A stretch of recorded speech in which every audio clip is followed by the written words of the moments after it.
Préparer un café avec une cafetière moka est un rituel quotidien pour des millions d'Italiens. Ce petit objet de métal, emblème du savoir-faire italien, transforme l'eau et la poudre de café en une boisson intense, riche en arômes et en histoire. Mais derrière ce geste en apparence simple, se cache une véritable méthode, transmise de génération en génération, où chaque détail compte. Pour commencer, il faut choisir un café moulu adapté à la moka.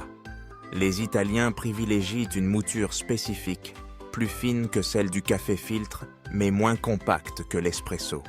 Un mélange de qualité, souvent composé de grains arabica et robusta, promet un équilibre parfait entre force et douceur.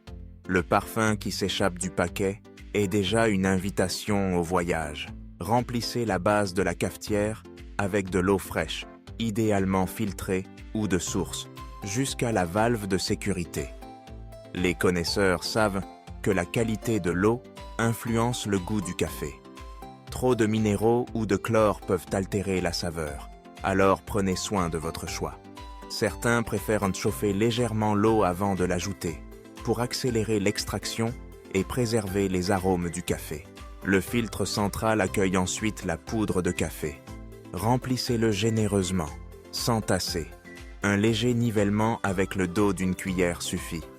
Tasser trop fort empêche l'eau de circuler correctement et peut rendre le café amer. L'équilibre est subtil. Il s'agit de permettre à la vapeur de traverser doucement la poudre pour extraire toute la richesse du café. Assemblez les parties de la cafetière et vissez fermement sans forcer. Placez la moka sur une source de chaleur douce, à feu moyen ou bas. La patience est de mise. Trop de chaleur brûle le café, trop peu le rend fade. Les Italiens accordent une attention particulière à ce moment, préférant une montée progressive de la température pour que la magie opère lentement. Au bout de quelques minutes, le café commence à s'élever dans la partie supérieure de la cafetière. Le bruit caractéristique, ce glou-glou familier, annonce la naissance du café. L'odeur envahit la cuisine, rappelant les matinées familiales ou les pauses entre amis. Surveillez attentivement. Dès que le flux devient plus clair et que le bruit change, retirez la cafetière du feu. Laisser trop longtemps sur la chaleur risque de brûler les dernières gouttes. Certains Italiens aiment mélanger le café avant de servir, avec une petite cuillère, pour homogénéiser la texture et les arômes. D'autres préparent une petite crème, en battant les premières gouttes avec du sucre pour une touche sucrée et onctueuse. Versez le café dans de petites tasses épaisses qui conservent la chaleur et mettent en valeur les arômes. Le café moka se savoure en petites gorgées, souvent accompagné d'un biscuit ou d'un morceau de chocolat. C'est un instant de plaisir, un moment suspendu. Les Italiens disent que le café est une excuse pour se retrouver, discuter, partager. Ce n'est pas seulement une boisson, mais un art de vivre. La cafetière moka, inventée en 1933 par Alfonso Bialetti, est devenue un symbole.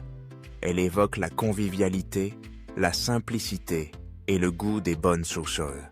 Chaque famille a sa recette, son geste, son secret. Certains ajoutent une pincée de sel dans l'eau, d'autres un zeste de citron dans la tasse. Mais tous partagent le même amour du café bien fait, celui qui réchauffe le cœur et éveille les sens. Maîtriser l'art de la moka, c'est célébrer la tradition italienne tout en créant un rituel personnel, à répéter chaque matin ou lors de moments choisis. Essayez, ajustez, savourez. Avec le temps, vous trouverez la combinaison parfaite et rejoindrez ainsi la grande famille des amateurs de café italien.